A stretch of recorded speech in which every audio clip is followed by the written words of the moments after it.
Alright ji, this is the lecture number 4 of the introduction to information communication and technology class, जिसमें हमने last time कहाँ पर skip किया था कि छोड़ दिया था हमने लास्ट टाइम लेक्चर। वो बेसिकली था कि मेमोरी की हम रीड कर रहे थे। ठीक है, हम सीपीयू को देख रहे थे और सीपीयू में हमने अरिथमेटिक लॉजिक यूनिट को देखा था, हमने उसमें कंट्रोल यूनिट को देखा था और हमने उसमें मेन मेमोरी की जो बात की थी। ठीक है, कंप्यूटर हार्डवेयर के चैप्टर के अंदर। And now we are moving towards the secondary memory in a computer. ठीक है, अब सेकेंडरी मेमोरी बेसिकली क्या है?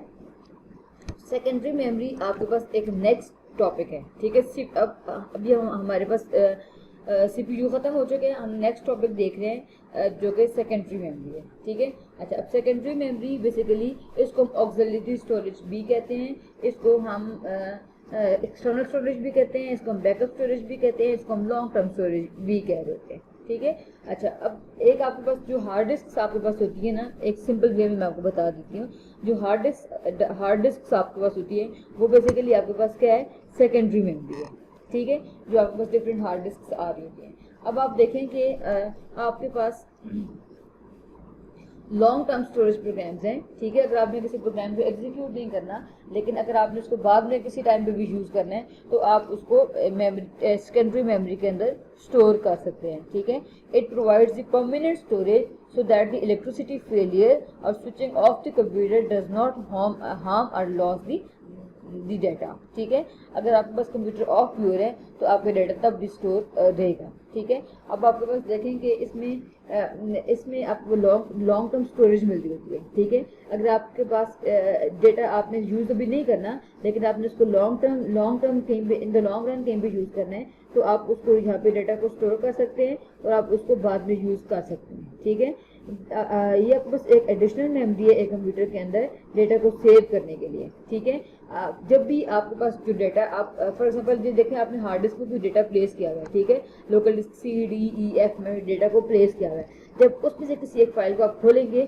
तो वो सेकेंडरी मेमोरी से प्राइमरी मेमोरी की तरफ चली जाती है। अब देखिए, ये मैंने एक फाइल खोली हुई है ना, लोकल डिस्क C में से मैंने एक फाइल खोली हुई है। ठीक है, ये फाइल मैंने खोली हुई है तो मैं सेकेंडरी स्टोरेज से इस फाइल को प्राइमरी स्टोरेज की तरफ लेके आ गई हूँ। ठीक है, अच्छा, अब आपके पास क्या है?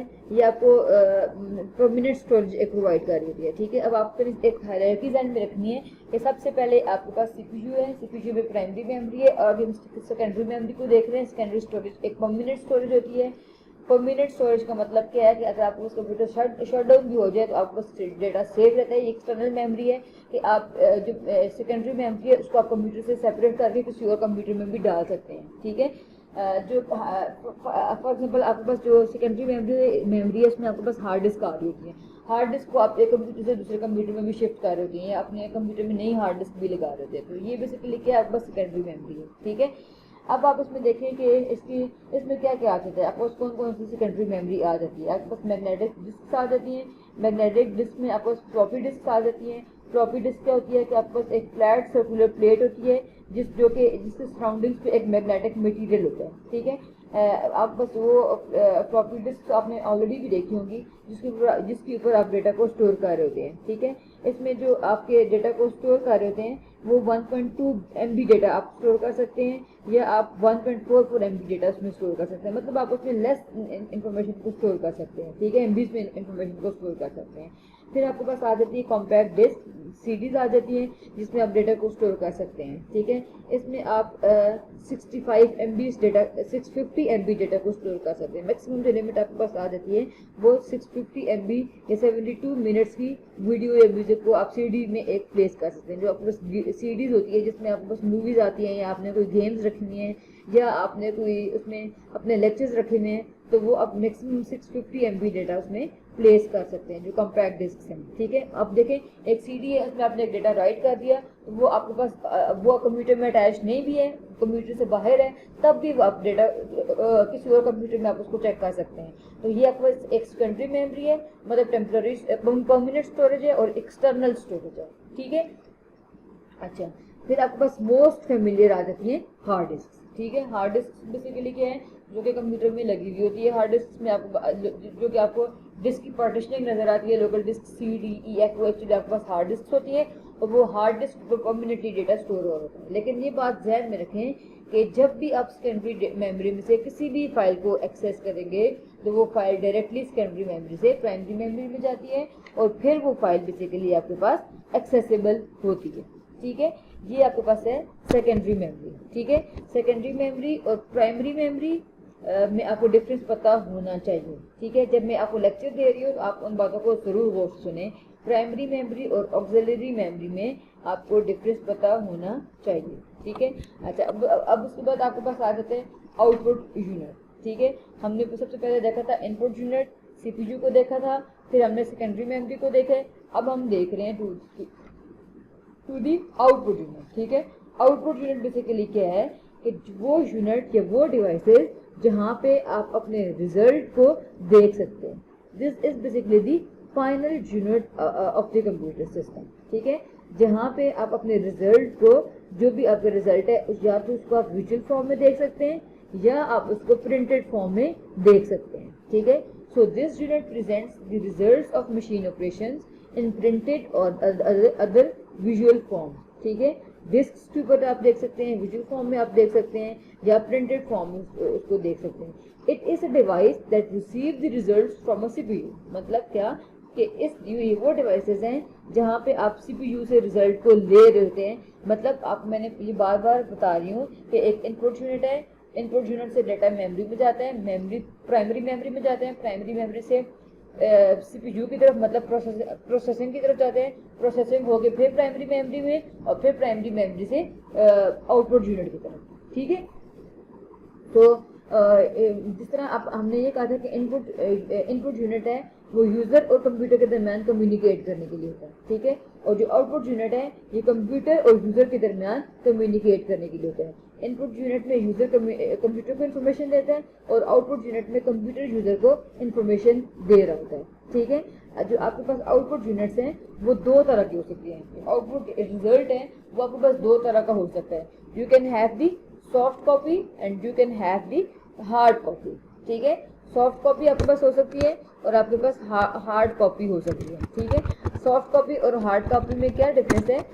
जो आपके पास सॉफ्ट कॉपी है उसमें आपको जो रिजल्ट मिलते हैं वो आप एक कंप्यूटर स्क्रीन के ऊपर देख सकते हैं। ठीक है, मतलब आप उस रिजल्ट को टच नहीं कर सकते, आप उस रिजल्ट को सिर्फ व्यू कर सकते हैं। वो बेसिकली आपके पास क्या है? सॉफ्ट कॉपी है। वो रिजल्ट आप बेसिकली डिफरेंट डिस्प्ले यूनिट्स के ऊपर देख लेते हैं। और जो मोस्ट पॉपुलरली डिस्प्ले यूनिट्स हैं वो बेसिकली आपके पास क्या आ जाते हैं? Visual display unit, that is the VDU. तो सॉफ्ट कॉपी के दिस द रिजल्ट टेक्स्ट की फॉर्म में रिजल्ट है या इमेज की फॉर्म में रिजल्ट है, appear on a displayed screen and will disappear when the screen is turned of. Therefore this form of output is not permanent and can be removed, changed और corrected. ठीक है, मतलब क्या? अब आप देखें, आपने ए प्लस बी किया, आपको यहाँ पे रिजल्ट एक स्क्रीन के ऊपर शो हो गया, तो ये सॉफ्ट रिजल्ट होगा जिसको आप चेंज भी कर सकते हैं। अगर आपने कंप्यूटर को टर्न ऑफ किया तो जो भी आपको मॉनिटर के ऊपर नजर आ रहा है रिजल्ट वो आपका ऑफ हो जाएगा, मतलब वो रिजल्ट आपका खत्म हो जाएगा। तो बेसिकली सॉफ्ट कॉपी एक टेम्पररी कॉपी होती है, एक टेम्पररी रिजल्ट होता है। ठीक है, जो आपके पास इसमें आउटपुट डिवाइसेस आती हैं जो कि सॉफ्ट कॉपी के रिजल्ट को डिस्प्ले करवा रही होती हैं, वो बेसिकली आपके पास क्या है? विजुअल डिस्प्ले यूनिट है। ठीक है, हर कंप्यूटर के साथ एक डिस्प्ले यूनिट आ रहा होता है जो कि आपको सीपीयू से रिजल्ट मिलता है वो विजुअल डिस्प्ले यूनिट पे या एक वीडीयू या एक मॉनिटर स्क्रीन पे शो हो रहा होता है। ठीक है, विजुअल डिस्प्ले यूनिट आपके पास टीवी स्क्रीन को भी हम कह सकते हैं, कंप्यूटर की स्क्रीन को भी हम कह सकते हैं, हम बेसिकली हम एलसीडीज को भी हम कह सकते हैं। अब आपके पास जो डिफरेंट मॉनिटर्स आ जाते हैं उनमें बेसिकली कौन कौन से हो सकते हैं? You can have the CGA, you can have the EGA, you can have the VGA, you can have the SVGA. CGA stands for color graphic adapter, EGA stands for enhanced graphic adapter, VGA stands for video graphic adapter, SVGA stands for super video graphic adapter of array। मतलब क्या? आपके पास जो different display units हैं जो मैंने अभी आपको 4 बताए हैं, CGA, EGA, VGA, SVGA, ये बेसिकली क्वालिटी ऑफ मॉनिटर पे डिपेंड करते हैं। जो आपको इमेजेस नजर आते हैं ना उनकी उसकी रेजोल्यूशन पे डिपेंड कर होता है। अगर आपके पास SVGA है तो आपके पास हाई क्वालिटी इमेजेस आपको नजर आएंगे। ठीक है, हाई क्वालिटी आउटपुट आपको नजर आ रही है। Then there is the output unit. ठीक है। आउटपुट यूनिट में हमें हार्ड कॉपी आती थी। हार्ड कॉपी का मतलब क्या है कि आपको जितना भी रिजल्ट होगा, द रिजल्ट जिसमें आपको टेक्स्ट आ रहा है, ग्राफिक्स आ रही हैं, वो आपको एक पेज के ऊपर शो होगा, मतलब जिसको आप फिजिकली टच कर सकते हैं लेकिन आप उसको करेक्ट नहीं कर सकते, ठीक है ना। तो ये आपके पास अब कंप्यूटर ऑफ हो रहा है तो ये रिजल्ट आपका वेनिश्ड होगा, मतलब खत्म होगा। ये परमानेंट एक आउटपुट कॉपी है, ठीक है। इस बात को सुने, सॉफ्ट कॉपी आपके पास टेम्परेरी कॉपी है कि जिसमें रिजल्ट आपको एक डिस्प्ले स्क्रीन पे शो दें, लेकिन अगर आप डिस्प्ले स्क्रीन ऑफ करेंगे तो वो रिजल्ट खत्म हो जाएगा, ठीक है। एक आपके पास है hard copy. Hard copy basically क्या है कि जिसमें आपको रिजल्ट कंप्यूटर पे शो नहीं होता, आपको एक हार्ड फॉर्म में, एक प्रिंटेड फॉर्म में रिजल्ट शो हो जाता है, ठीक है। तो वो बेसिकली आपके पास के हार्ड कॉपी है, ठीक है। अच्छा जी, considered as a permanent copy and cannot be retained even if the computer is turned off, ठीक है।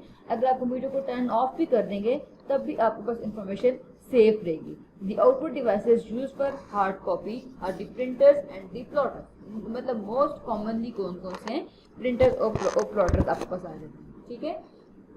प्रिंटर में अब आप देखें, आप कंप्यूटर से फॉर एग्जांपल आपके पास एक डॉक्यूमेंट है जो कि कंप्यूटर में पड़ा हुआ है, आप उसको चेक करना चाह रहे हैं तो आप उसको आउटपुट के डिवाइस मतलब प्रिंटर के थ्रू प्रिंट करके एक पेज के ऊपर अपने पास देख सकते हैं, तो वो हार्ड कॉपी का रिजल्ट आपके पास आ जाता है, ठीक है। उसको हम प्रिंट आउट भी कहते हैं, इसको हम हार्ड कॉपी भी कर सकते हैं। अब आपके पास डिफरेंट किस्म के प्रिंटर्स हो सकते हैं। You can have the impact character printers, you can have the impact line printers, you can have the dot matrix printer, you can have the inkjet printers, you can have the laser jet printers and so on, ठीक है। आपको in different printers को एक दफा search करें तो आपको इनकी क्वालिटीज के बारे में अंदाजा हो जाएगा, ठीक है। Then there is the plotters, ठीक है। हार्ड कॉपी के रिजल्ट को आप प्रिंटर और प्लॉटर के थ्रू देख सकते हो। प्लॉटर बेसिकली क्या है कि आपके पास जितना भी ग्राफिक्स है, जो ग्राफिक्स और डिजाइन हैं, ठीक है, जो आपके पास विजुअल डेटा है, मतलब जो ड्राइंग्स की फॉर्मेट है, उसको आउटडोर के आप प्रिंटर के थ्रू भी प्रिंट कर सकते हैं, लेकिन अगर आप उसको हाई क्वालिटी में प्रिंट करना है तो फिर आप प्लॉटर्स को यूज़ करेंगे, ठीक है। अगर आपके पास बिग चार्ट्स हैं, शीट्स हैं, आपके पास कुछ ग्राफिक्स बहुत हाई किस्म के हैं, तो उनके लिए प्रिंटर आपके लिए सूटेबल नहीं होता। प्रिंटर आपको एक लिमिटेड साइज तक प्रिंट करके देते हैं, लेकिन अगर आपके पास बहुत ह्यूज किस्म की ड्राइंग्स हैं, डिज़ाइंस हैं, आर्किटेक्चरल मैप्स हैं, उसके लिए फिर आप प्लॉटर्स को यूज़ करते हैं। बेसिकली जो प्लॉटर्स को यूज़ करते हैं वो इंजीनियर्स यूज़ कर रहे होते हैं, आर्किटेक्ट्स यूज़ करते हैं, फिजिशियंस यूज़ कर रहे होते हैं, डिज़ाइनर्स बेसिकली इसको यूज़ कर रहे होते हैं, ठीक है। क्योंकि इसमें बहुत हाई लेवल की ग्राफिक्स होती हैं, बहुत हाई लेवल की इमेजेस साइज में भी बड़े होते हैं और उनमें ड्राइंग्स भी काफ़ी ह्यूज किस्म की होती हैं, तो वो आप उनको प्लॉटर के थ्रू प्रिंट कर रहे होते हैं। आप उसको प्रिंटर के थ्रू प्रिंट नहीं करते, आप उसको प्लॉटर के थ्रू प्रिंट कर रहे होते हैं। आप बस इंक जेट प्लॉटर हो सकते हैं, you can have the drum plotters as well, ठीक है। तो ये आपके पास था आउटपुट यूनिट, जिसमें आपके पास सॉफ्ट कॉपी है, हार्ड कॉपी है। आप अपने रिजल्ट को बेसिकली जो आप बस सीपीयू से मेमोरी और मेमोरी से जो आउटपुट यूनिट की तरफ रिजल्ट आएगा उसको आप बेसिकली चेक कर सकते हैं डिफरेंट आउटपुट डिवाइसेस के ऊपर, जिसमें आपके पास सॉफ्ट कॉपी आ जाती है और हार्ड कॉपी आ जाती है। There is the last slide of computer hardware lecture, जो मतलब कंप्यूटर हार्डवेयर का जो चैप्टर है उसमें जो लास्ट टॉपिक है that is the input output devices, ठीक है। इनपुट आउटपुट डिवाइसेस का मतलब क्या है कि वो डिवाइसेस जो कि एक ही सिंगल डिवाइस है लेकिन वो फंक्शनकारी होती है बोथ इनपुट आउटपुट का, ठीक है। That is the input output devices, जो कि आपको इनपुट आउटपुट दोनों की फंक्शनैलिटी प्रोवाइड कर देते हैं, ठीक है। So there are some devices which function both as an input and output device and hence called as the input output devices, ठीक है। For example आपके पास कोई फैक्स या मोडेम कार्ड है, ठीक है, फैक्स या मोडेम कार्ड है, तो उसका बेसिकली क्या है कि it is connected to one computer. Basically fax या मोडेम कार्ड हम यूज कर रहे हैं वन कंप्यूटर को दूसरे कंप्यूटर से या अनदर कंप्यूटर से कनेक्ट करने के लिए, ठीक है। मतलब एक कंप्यूटर से डेटा दूसरे कंप्यूटर पे जा रहा है डिजिटल सिग्नल्स की फॉर्म में, तो फैक्स या मोडेम कार्ड से जा रहा है, ठीक है। आप एक कंप्यूटर से फैक्स को जनरेट करते हैं और दूसरे कंप्यूटर पे जा रहे होते हैं, ठीक है। तो ये बेसिकली आपके पास क्या है, एक फैक्स या मोडेम कार्ड के बेसिकली एक इनपुट आउटपुट सिंगल डिवाइस है लेकिन इनपुट आउटपुट के तौर पे यूज होते हैं। टच सेंसिटिव स्क्रीन का मतलब क्या है, कि आपको एक स्क्रीन नजर आ रही है, वो टच सेंसिटिव है, मतलब आप उस पर क्लिक करते हैं और उसी के ऊपर आप आउटपुट को चेक भी कर रहे होते हैं, ठीक है। तो बेसिकली आप क्या है कि जितना भी आपको टेक्सचुअल या ग्राफिकल डेटा है वो आप सिंगल स्क्रीन के ऊपर देख रहे होते हैं, ठीक है। तो ये आपके पास टच सेंसिटिव स्क्रीन हैं जो कि इनपुट आउटपुट डिवाइस के तौर पे एक्ट कर रही होती हैं। Then there is the terminal. Terminal basically क्या है, एक और डिवाइस है, that is the single device है जो कि इनपुट आउटपुट के तौर पे एक्ट कर रही होती है। मतलब एक सिंगल डिवाइस होती है जिसमें कीबोर्ड और मॉनिटर आ जाता है। मतलब एक सिंगल डिवाइस है, एक सिंगल डिवाइस होती है दैट कंटेन, एक सिंगल डिवाइस है that contains both keyboard and monitor। वैसे आपको जो कीबोर्ड और मॉनिटर नजर आ रहे थे वो आपको सिंगल नजर आता है। मतलब एक सिंगल कीबोर्ड होता है, एक सिंगल मॉनिटर होता है। लेकिन टर्मिनल एक सिंगल डिवाइस होती है जिसमें कीबोर्ड और मॉनिटर दोनों अटैच्ड होते हैं, ठीक है। इसमें इसको आप गूगल करके इसकी पिक्चर सर्च भी कर सकते हैं। अगर अब आप देखें, एक सिंगल डिवाइस है जो कि इनपुट आउटपुट के तौर पे एक्ट करेगी। कीबोर्ड आपको जो भी टाइप करेंगे वो आपको मॉनिटर के ऊपर शो हो रहा होगा, ठीक है। तो ये बेसिकली आपके पास क्या है, टर्मिनल्स है, ठीक है। So we have seen the input output devices. So that is the end of computer hardware chapter. Computer hardware के चैप्टर में आप देखें तो हमने इनपुट यूनिट देखा था, सीपीयू देखा था, सेकेंडरी स्टोरेज देखी थी और आउटपुट यूनिट देखा था। इनपुट यूनिट जहाँ पे लिखा हुआ नहीं था तो मैंने आपको वो बोल के बताया था। Then there is CPU. CPU में आपके पास क्या क्या आ जाता है, कंट्रोल यूनिट आ जाते हैं, मेन मेमोरी आ जाती है और एएलयू आ जाती है। हमने फर्दर मेन मेमोरी, एएलयू और कंट्रोल यूनिट को इन डिटेल भी देखा था, ठीक है। Then there is secondary storage को हमने देखा है। Then there is output unit जिसमें आपको दो डिफरेंट तरह के आउटपुट हो सकती है, जिसमें आपके पास आ जाता है हार्ड कॉपी और सॉफ्ट कॉपी। हार्ड कॉपी को आप कैसे देख सकते हैं, हार्ड कॉपी की क्या कैरेक्टरिस्टिक्स हैं, सॉफ्ट कॉपी की क्या कैरेक्टरिस्टिक्स हैं और आप उनको किस तरह से देख सकते हैं और आपके पास कौन कौन सी इनपुट डिवाइसेस हो सकती है। फिर मैंने आपको प्रिंटर की टाइप्स बताई है, प्रोटो की टाइप्स बता दिए। तो अगर आपको कोई चीज़ समझ ना आ रही हो तो आप मुझसे पूछें। That is the end of computer hardware chapter. लेकिन अभी इसी लेक्चर के दौरान मैं आपको एक और टॉपिक स्टार्ट करवाऊंगी, that is the computer software, ठीक है। कंप्यूटर सॉफ्टवेयर बेसिकली क्या है, अच्छा, कंप्यूटर सॉफ्टवेयर बेसिकली क्या है कि जिसके थ्रू आप कंप्यूटर के जो कि बेसिकली हार्डवेयर को गाइड करते हैं कि आपने क्या एक्शन परफॉर्म करना है, ठीक है। कंप्यूटर सॉफ्टवेयर में सेट ऑफ इंस्ट्रक्शंस होती हैं that tells the computer hardware to do this action, ठीक है। आपको मैं वही सिंपल एग्जांपल दोबारा दे रही हूँ।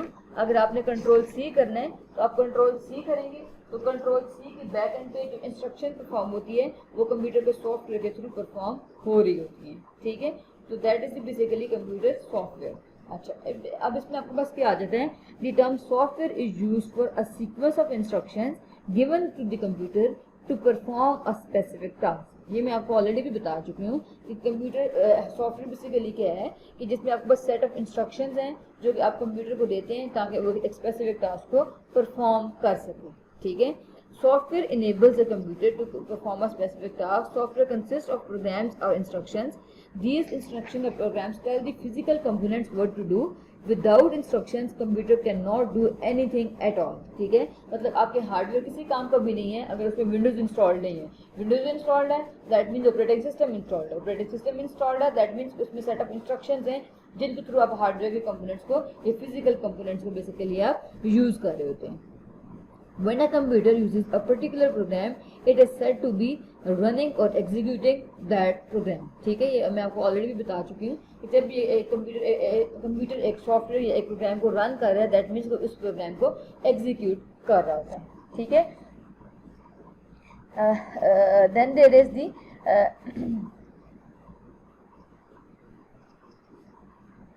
अच्छा, then there is the computer में जो कंप्यूटर सॉफ्टवेयर है उसमें आपके पास कौन कौन सी टाइप्स हो सकती हैं।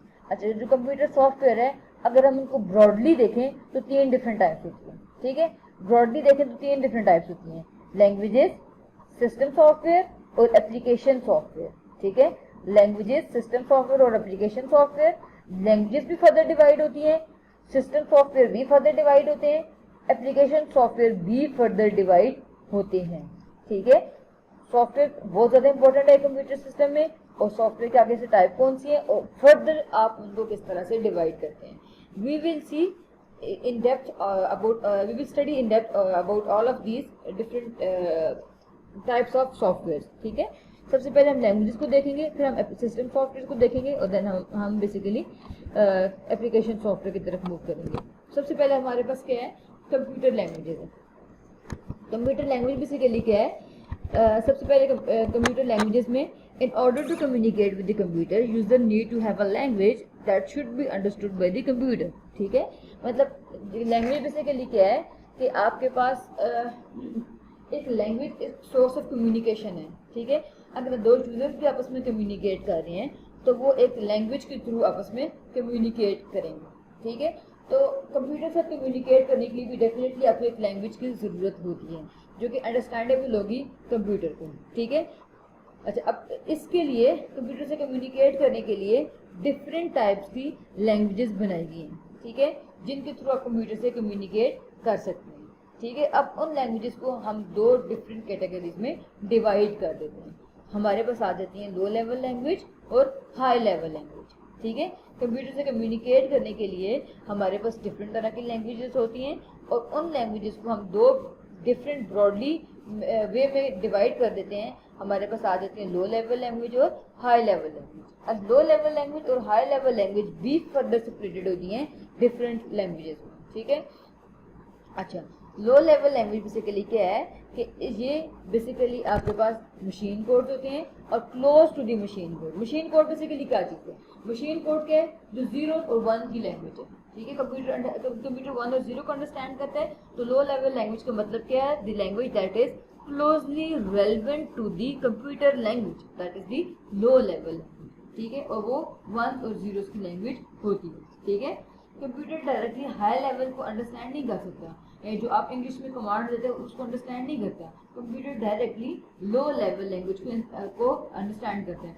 और लो लेवल लैंग्वेज क्या है, language of ones and zeros. ठीक है, जो वंस एंड जीरोस की लैंग्वेज है वो बेसिकली कंप्यूटर यहाँ पे अंडरस्टैंड, वो कंप्यूटर बेसिकली अंडरस्टैंड कर रहा होता है. ठीक है, जो आपके पास लो लेवल लैंग्वेजेस हैं वो फर्दर दो तरह की हो सकती है. You can have the machine language and you can have the assembly language. अब मशीन लैंग्वेज और असेंबली लैंग्वेज में क्या फ़र्क है. अच्छा, मशीन लैंग्वेज बेसिकली क्या है कि लोएस्ट और elementary level of programming language है. सबसे लोएस्ट जो लैंग्वेज है, ये जो सबसे क्लोजली रिलेटेड लैंग्वेज है, वो बेसिकली आपके पास क्या है, मशीन लैंग्वेज है. मतलब सबसे पहले मतलब कंप्यूटर से मशीन लैंग्वेज को अंडरस्टैंड कर सकते हैं. अगर हाई लेवल लैंग्वेज है फिर भी वो मशीन में कन्वर्ट होगी. असेंबली है फिर भी वो मशीन में कन्वर्ट होगी. मतलब मशीन लैंग्वेज वो लैंग्वेज है जो कि एक कंप्यूटर प्योरली अंडरस्टैंड कर सकता है. ठीक है, it is the lowest and the most elementary level of programming language and was the first programming language that was developed. ठीक है, कंप्यूटर क्योंकि इसी लैंग्वेज को अंडरस्टैंड कर सकते हैं. ठीक है, अच्छा, ये जो लैंग्वेज है ये बेसिकली 1 और 0 की फॉर्म होती है. Manufacturer design the computer to just obey machine code. Machine codes के अगर आपने ऐड करना है तो उसके लिए एक मशीन कोड होगा, अगर आपने सब्ट्रैक्ट करना है तो उसके लिए एक मशीन कोड होगा, अगर आपने मूव करना है तो उसके लिए एक मशीन कोड होगा, and up to so on.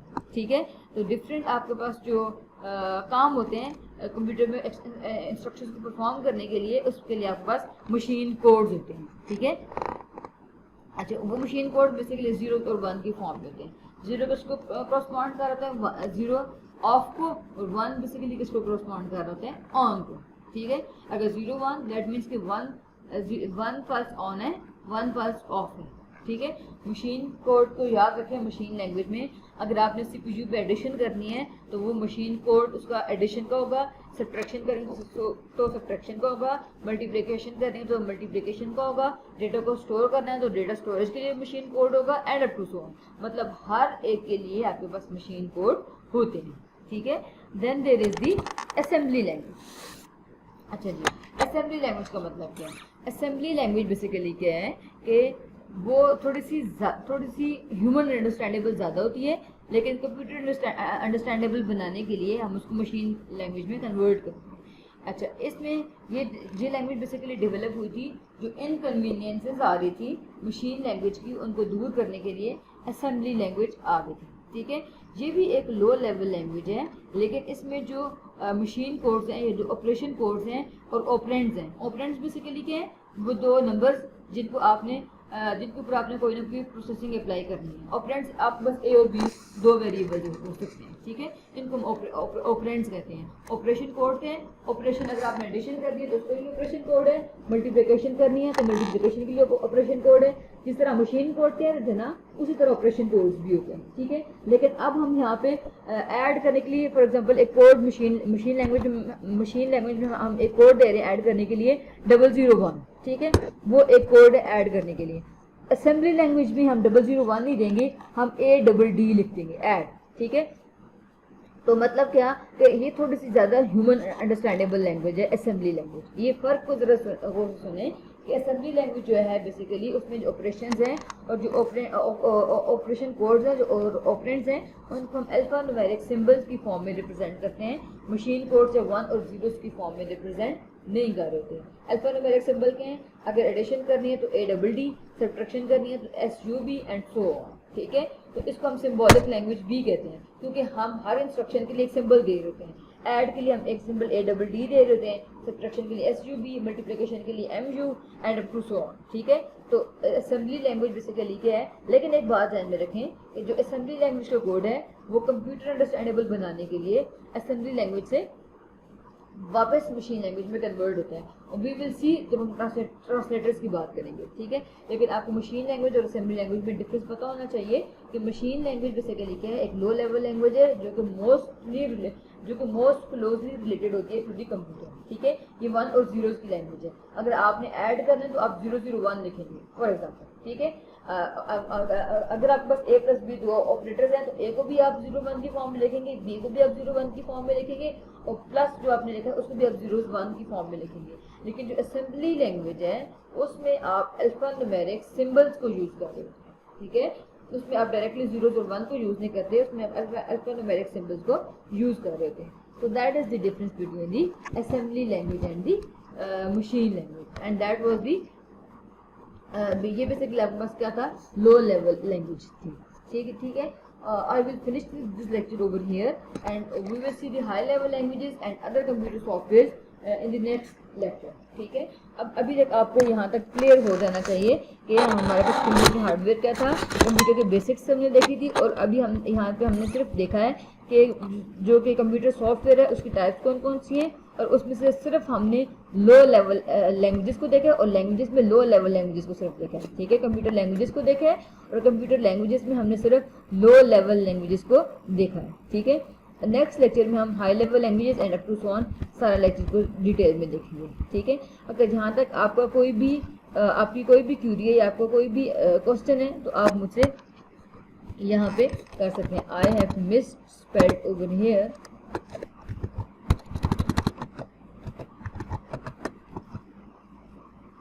ठीक है।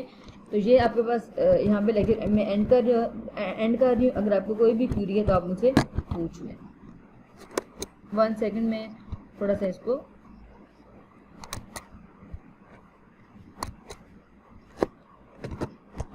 Alright. In the next lecture we will see about the high level languages.